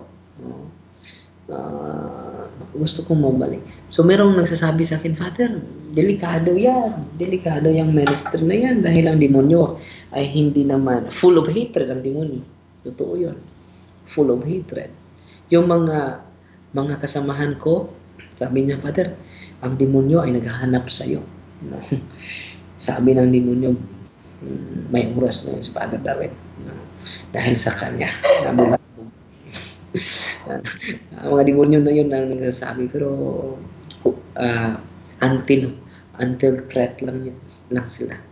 Dahil nasa atin po ang Diyos ng mga Diyos, Hari ng mga Hari, at Panginoon ng Panginoon. No? So, wala tayo dapat. Sabi ni Kristo, do not be afraid. At ito po ang hinahawakan ko. Ang sabi ni Kristo, Luke chapter 10 verse, Bible ba ito, Brad? Kunin mo yung Tagalog po na Bible. Luke chapter 10. Kunin ko muna mga. Luke chapter 10 verse, nandun ang monitor ko po sa mga text o talata. Sa aming technician ngayon nandun sa Cebu. Ito po ang hinahawakan ko. Dapat natin ito basahin. Dahil ito po ay magbigay sa atin ng lakas ng loob. Luke chapter 10 verse 19. Sabi ni Kristo dito, Behold, I have given you the power to tread upon serpents. The demonyo ito. And scorpions. Yung scorpion na lumapas sa bibig ni, hindi ko na napangalanan ko na. And upon the full force of the enemy, and nothing will harm you. Ito po, nothing will harm you. Sa Tagalog. Amen. Sign sa Tagalog, ha? Dahil ang kasamahan ko po sa pananampalataya, kasamahan ko sa ministry, sa pagkapari, ay matatakot. hindi ako diyan, hindi ako prepared diyan, no, wala akong, hindi yan part sa aking ministry. Tayo naman, it is part of our ministry as priests. It is part of the ministry as common priesthood by virtue of our baptism. Sabi dito ni Kristo, narito, ibibigay ko sa inyo ang kapamahalaan upang tapakan ang mga ahas at ang mga alakdan at lahat ng kapangyarihan ng kaaway, kailan ay hindi kayo masasaktan ng sinuman. Nothing will harm you. No? So we are given by Christ full authority, bro. Hindi one half, hindi one fourth. Full authority has been given to all of us. Pero sad to say, hindi natin na yan nagagamit. Hindi natin pero hindi naman ako nagmadali. So, marami na tayong mga nasamahan dito, lalo na dito sa diocese ko, no? At marami na tayong natutulungan. Kahapon 3 years, kahapon yung case natin, 3 years na yon. Pero kahapon pa lang hindi siya nagre-react. At wala na siyang reaksyon. At sabi ko, ay salamat. Patuloy kayong magdasal, patuloy kayong magsamba, patuloy kayo sa pag-aalay sa ating sarili sa Panginoon. Yan po ang mission natin. No? Ang pag-convert natin sa Panginoon. Walang iba po. Yan lang po. Yung mga ministry ni Kristo, the main core reason of it is conversion. Hindi magaling ka mag-homily, magaling ka mag-heal. Healer yan na pare. No? Punta tayo doon, healer yan. No. Kahit ma-heal tayo o hindi, mapalabas ang demonyo o hindi, as long as we are converted to Him. Dahil ang magalaw sa demonyo, bro, yung katawan lang natin. Hindi siya makagalaw sa ating kaluluwa. Hindi siya magalaw dyan. As long as ma-process natin matulungan natin ang mga spiritual hearts. Alam mo ba, bro, ang dami talaga, ang dami. Ngayon lang, tumatawag sa akin. Meron ding magpa-deliverance. So, ay ka muna, bro. Bukas na. Meron akong interview ngayon. Meron din kaming procession pagkatapos nito, alas 5. Dami po. At hindi ko kaya nga ako lang. So, salamat sa ating kasamahan. Nila Brother Edgar, Brother Melchor, hindi mananili, Melchor dito, Brother Kurutano.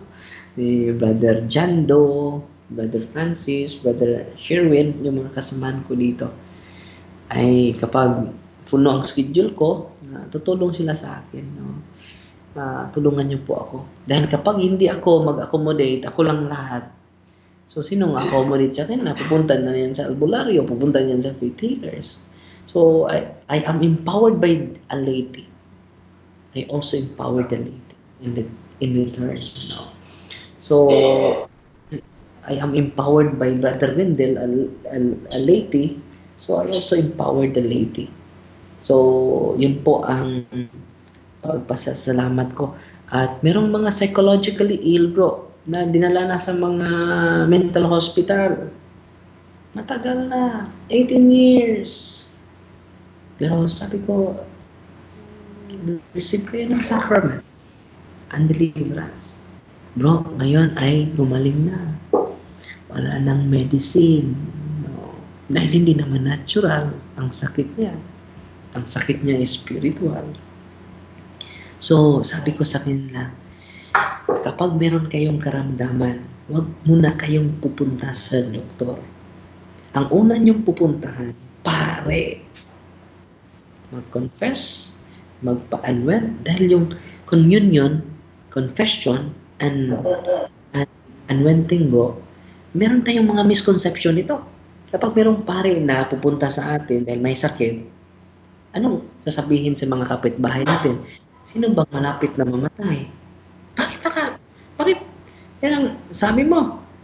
Dahil merong pare. Dahil ang ating conception misconception, itong tatlong sakramento is sacrament of killing.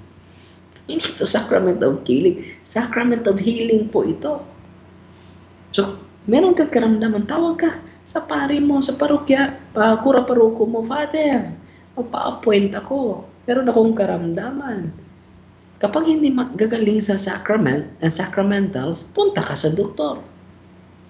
Dahil kung spiritual yung sakit mo at pumunta ka sa doktor, maubos kayamanan mo.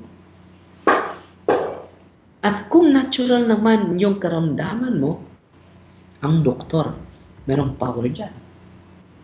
So, sabi ni Kristo, yung may sakit, hindi nangangailangan. Ang walang sakit ay hindi nangangailangan ng doktor. So, ni-recognize ni Kristo na meron talagang mga doktor. Pero ang mga apostol, hindi naman doktor. Bakit sinabi ni Kristo, punta kayo sa buong mundo. Isiwalat niyo ang katotohanan. Pagalingin niyo ang may sakit. May tanong ako sa iyo, Brother Adrian, Brother Edgar. Ano yan? Doktor ba ang mga apostol? Yes. Spiritually. Mm. Pero they are not physician in natural illness. Di ba po? Dahil mga mangingisda lang yun, mga farmer. Spiritual illness. Yung spiritual illness, bro, ay kaya nilang pagalingin. So, my point is, kung may karamdaman kayo, tawag kayo sa pari ninyo. Dahil makasave kayo. Yung isang pasyente ko, bro, pumunta sila sa Bintang Hospital. Beyond 500 lang na spend. Just imagine, beyond half million ang kanilang nagasto right now. At nung pumunta sila dito, sabi ko, baka merong spiritual disturbance yung anak mo. Dahil yung doktor, binigay na yung high dose na pangkatulog na gamot. Pero hindi pangkatulog. So, ang doktor nag-surrender na. Kung ang doktor nag-surrender na, therefore, hindi yan natural ang sakit. Yeah. May spirit na presence. Hindi mo na, anong klaseng spirito yan? Punta kayo dito. Confess ka. Ayan kita. Magsimba ka. Si Kristo na yan. Punta ka sa tao, hindi ka pumunta ni Kristo. Insulto. Di ba po? Insulto yan. No? Pagkatapos nakatanggap siya ng 3 sakramento, sabi ko, ito na lang panghuli ko, ibibigay ko sa iyo, deliverance. Punta tayo sa sacristy, isama mo yung ina mo, isama mo din yung kapatid mo. Nag-pray tayo doon. Yung deliverance ako sa kanya. Nag-react, bro. Sumigaw. Naging lalaki ang boses niya. Pagkatapos ng deliverance and sacrament, bro, namangha sila. Dahil 8 hours nakatulog na ang pasyente without taking the sleeping pills.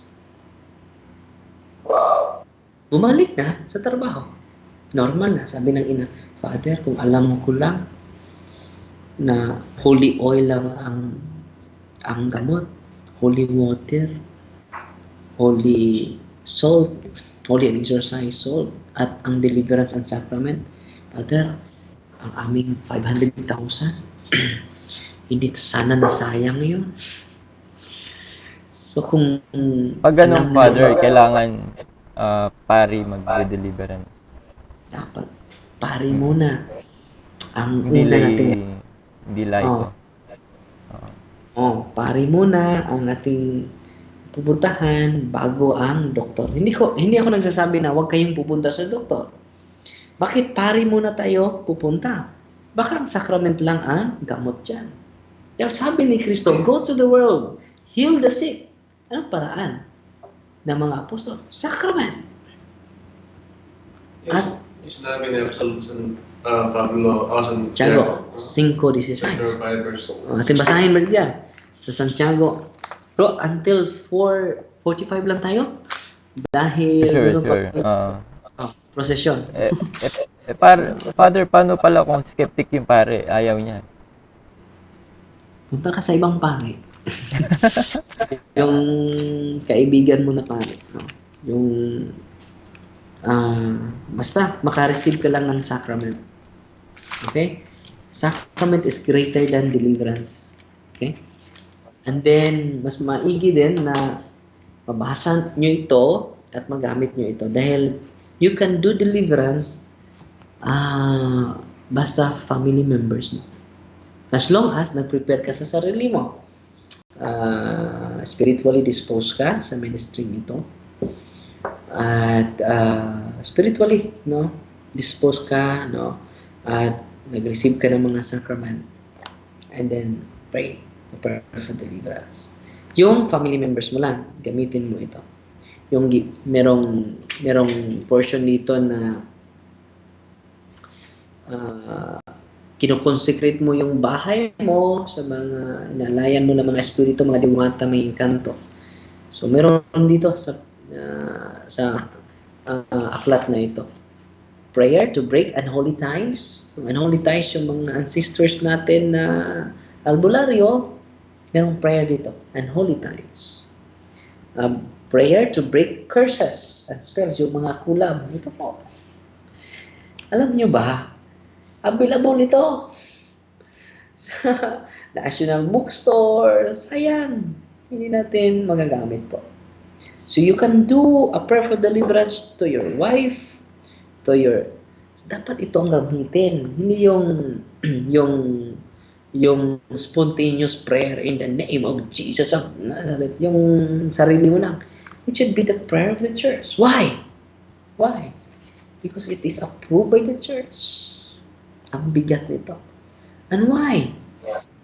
When it is approved by the church, it is approved by Christ in heaven. Matthew chapter 16 verse 19. Ano ang ipahintulot ninyo dito sa lupa? Ipahintulot ko sa langit. Ang ipinagbabawal nyo dito sa lupa, pinagbabawal ko din sa langit. Di ba po? So, maganda talaga itong topic na ito. Dahil marami pong mga, yung isang taga Manila, bro, pumunta lang dito sa Bohol. Gusto niya magpa-deliverance. 114 na mga albularyo, mga faith healers, ang nilalapitan niya. Open ang third eye niya. I-close natin yan. No?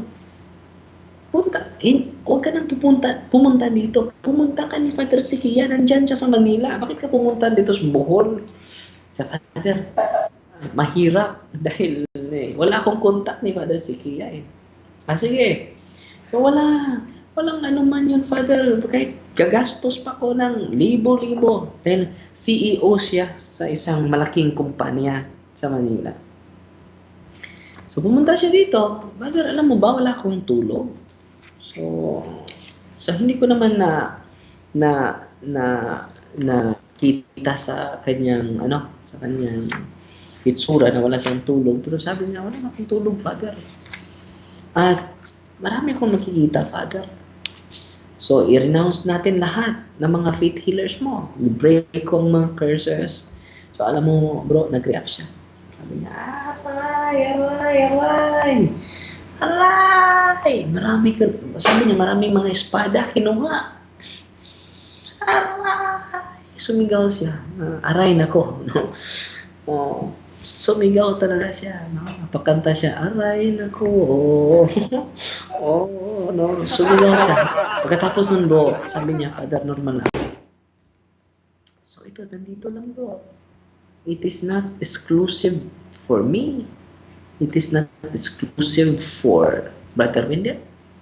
It is exclusive for those persons who have faith in Christ.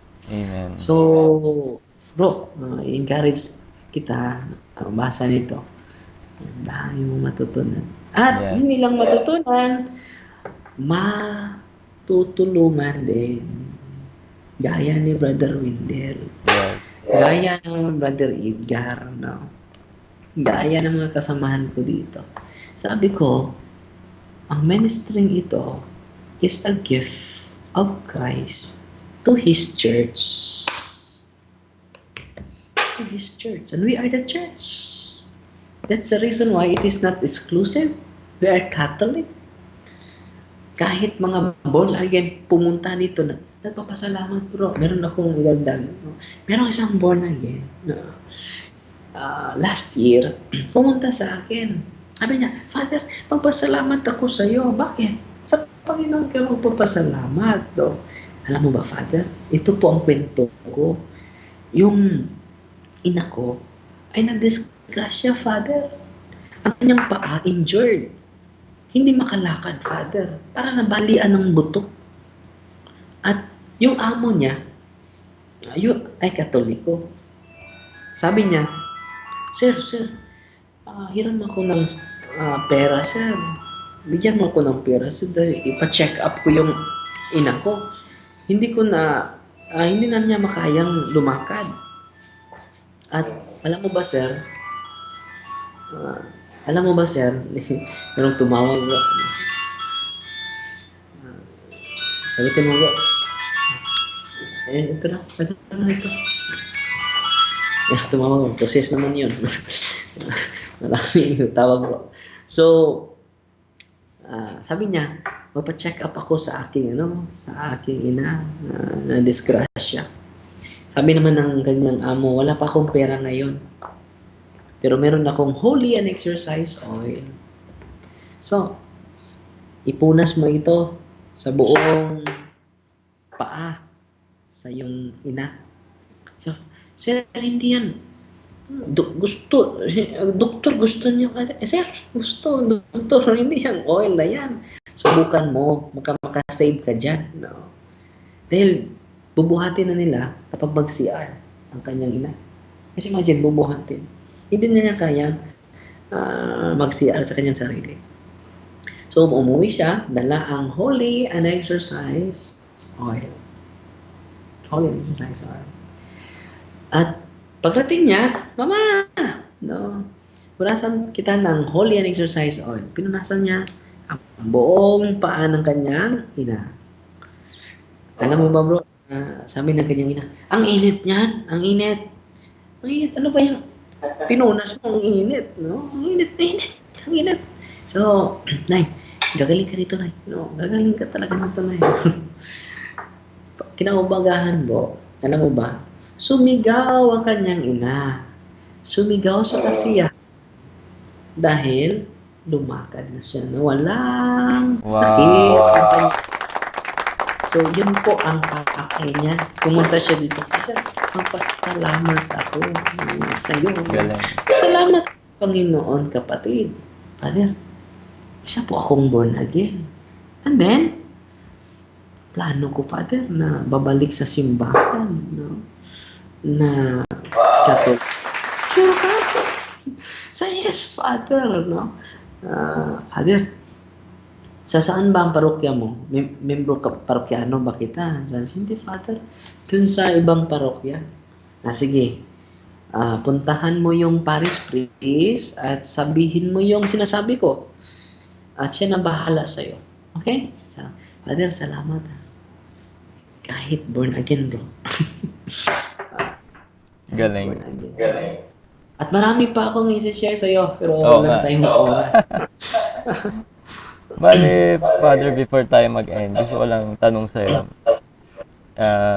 Tinatanong ko to sa lahat na ini-interview ko. Bakit mo mahal ang pagiging isang Katoliko? Bakit? Bakit mo mahal ang pagiging isang Katoliko? Bakit mahal? No. Ang bilang isang Katoliko, unang-una, ang Diyos po ang nagmahal sa atin. So, bakit natin mahalin ang simbahan? Dahil una siyang nagmahal sa atin. So, itong pagmamahal natin is a response to the great, immense love of Christ to us. At ang simbahan po, bakit mahalin natin ang simbahan? Dahil binuhos niya ang dugo dito. Hindi tayo tinubos ni Kristo sa dugo ng kanding. Dugo ng kambing. Kanding naman, Bisaya pala yun. Dugo ng kambing. Hindi tayo sinisave ni Kristo sa dugo ng baka. Hindi tayo sinisave ni Kristo sa salapi o sa power. But We are saved by His blood. Yun po ang tunay na pag-ibig. Sabi ni Kristo, alam nyo ba, ngayon, tatawagin ko na kayong kaibigan. Hindi ko na kayo tatawagin na aking mga servants. From now on, you are my friends. Alam nyo ba, ano ang mataas na klaseng pag-ibig na maibigay sa isang kaibigan sa kanyang kaibigan? Ang pinakamataas na pag-ibig, klaseng pag-ibig na maaalay natin sa ating kaibigan ay ang pagpakamatay para sa kanila. Ngayon po, magtatapat ako sa inyo. Ngayon po ay you are no longer my servants, but you are my friends.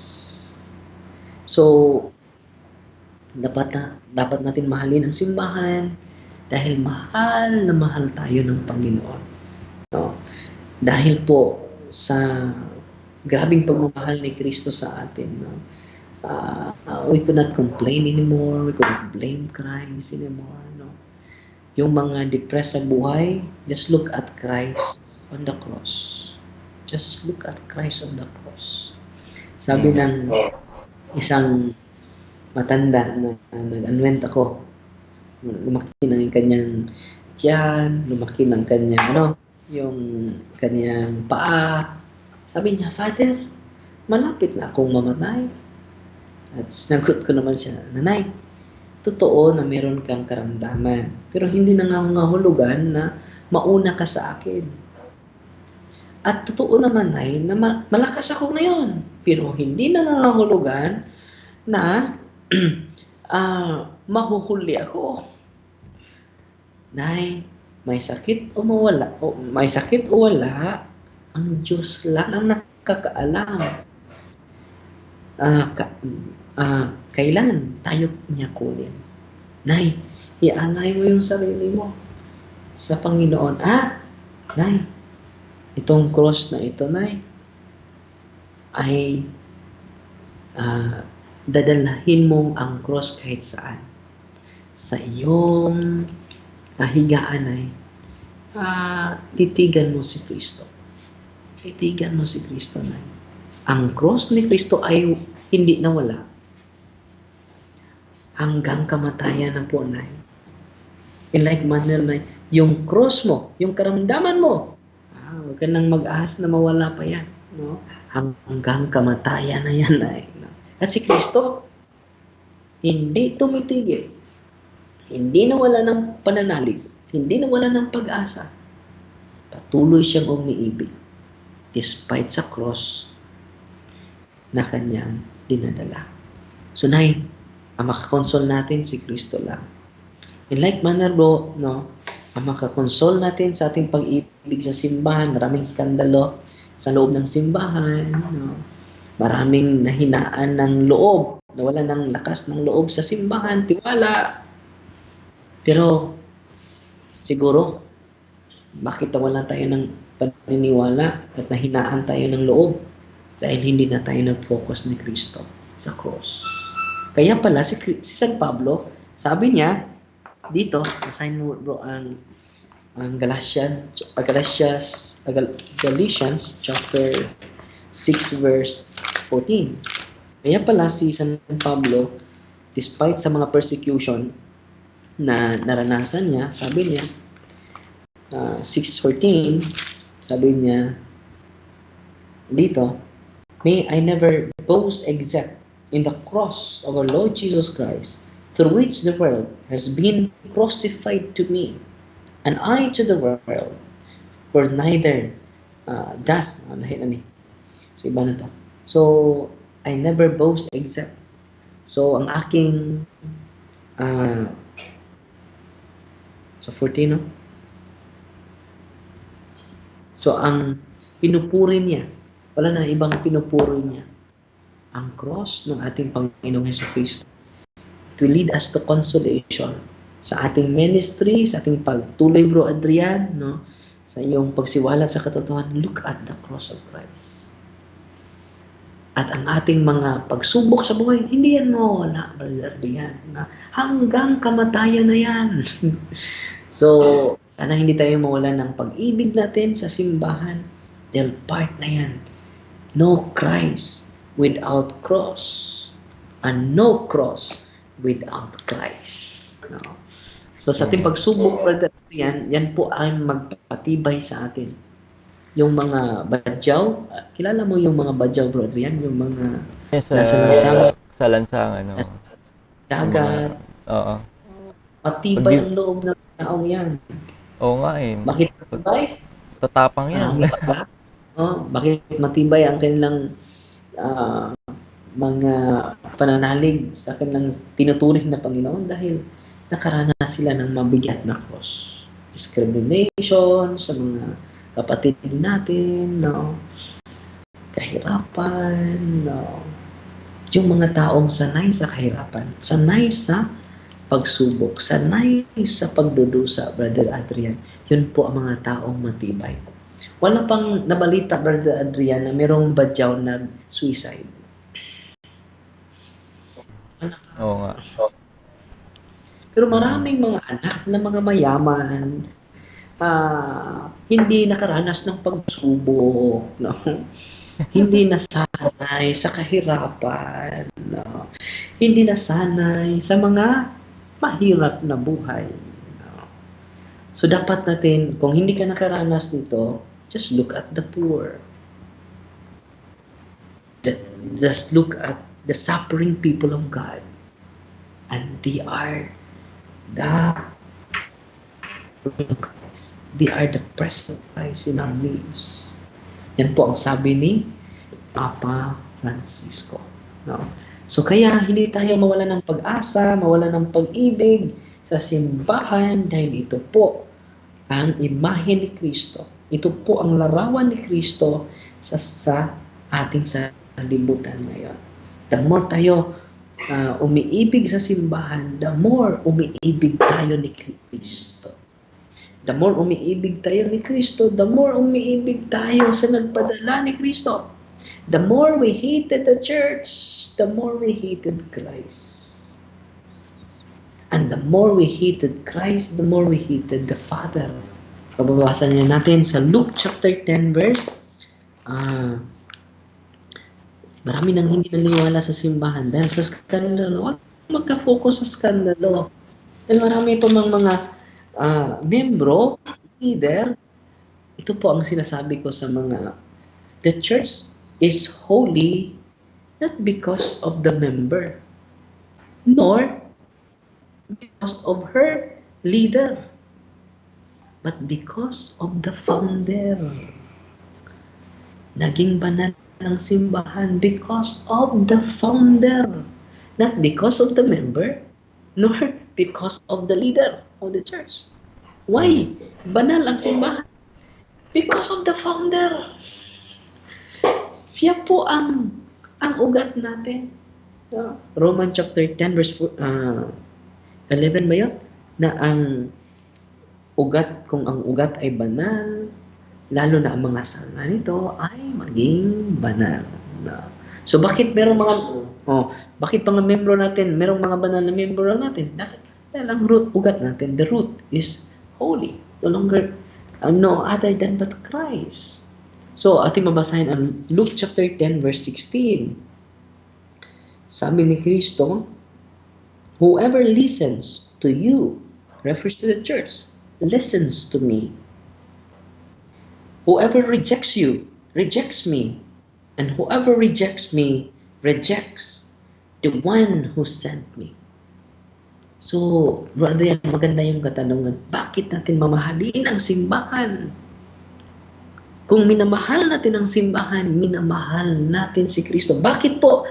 Ang simbahan po ang katawan ni Kristo. Colossians chapter 1 verse 18. At si Kristo po ang ulo ng simbahan. Kapag sasabihin natin na we praise Christ, we sing hallelujah to Jesus Christ, pero inuusig mo ang simbahan ni Kristo. So hindi buo ang pagtanggap natin ni Kristo ulo lang ang tinatanggap natin. Anong tawag? Doon, manananggal. Ulo lang. Hindi kumpletong Kristo. Si Kristo ay merong ulo sa pagbabahagi ni pagbigay ng analohiya ni San Pablo.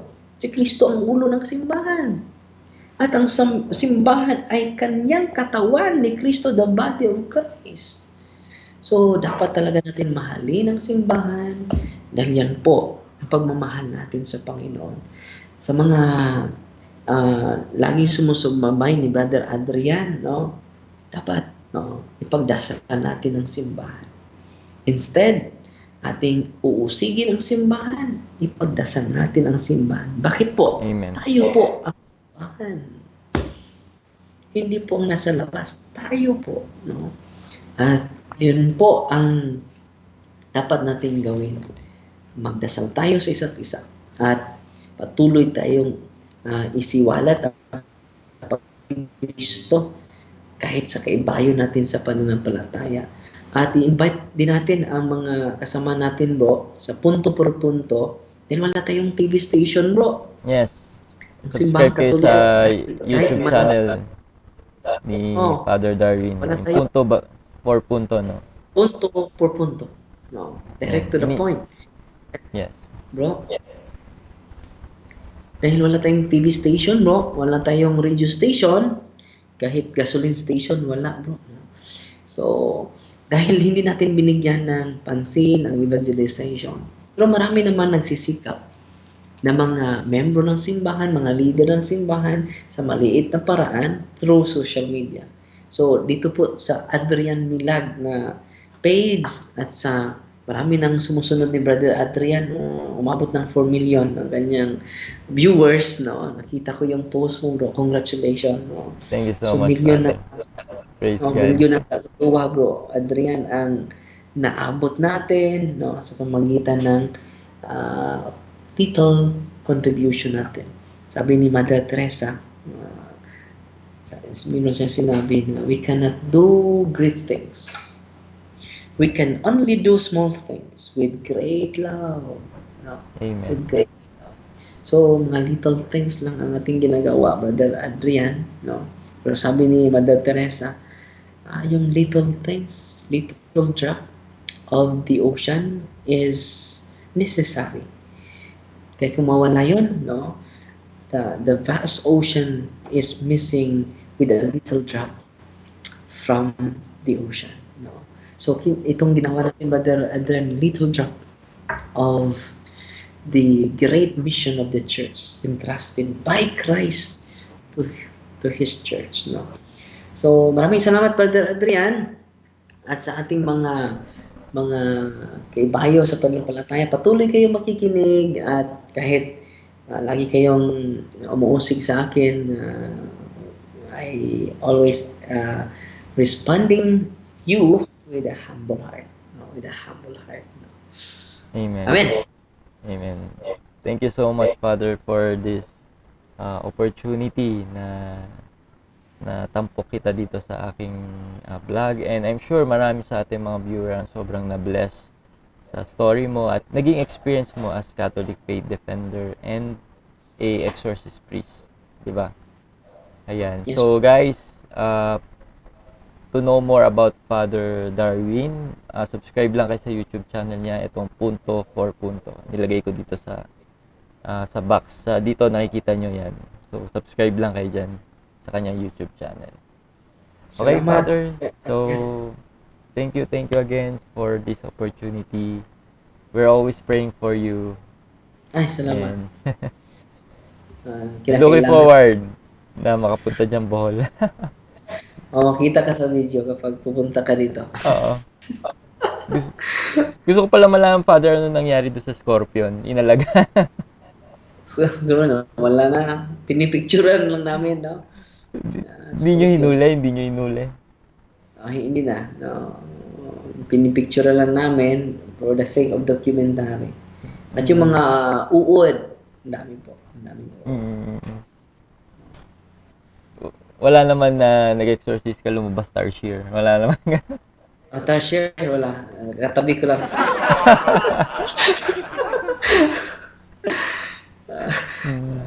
Pugi-pugi ka cancer bro.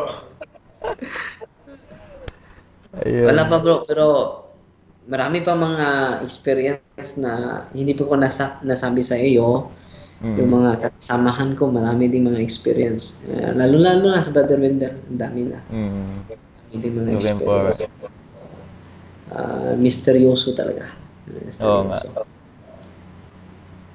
So yun, Yeah, bro. Father. Meron pa kaming Thank you. procession ngayon. Yeah. Thank you so much for your time, Father. Sobrang ang gandang opportunity na to at mas nakilala ka pa namin ng mas malalim, ganun.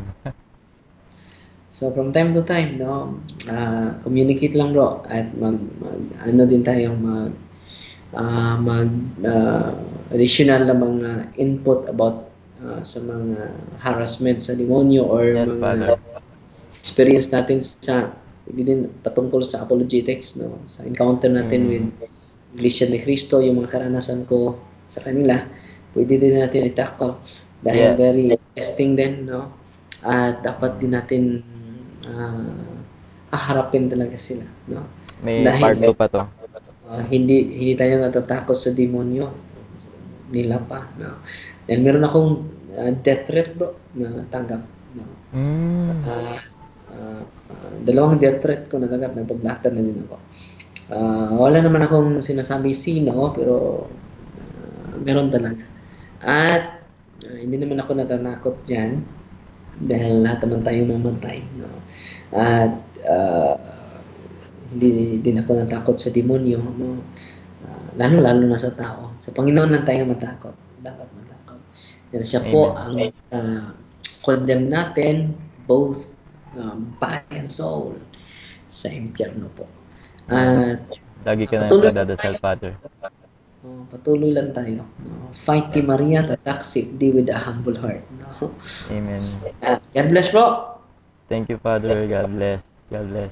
Hanggang sa muli bro. Hanggang sa muli. Thank you, thank you. Yeah, thank you din. At sa mga lahat na nanonood sa atin.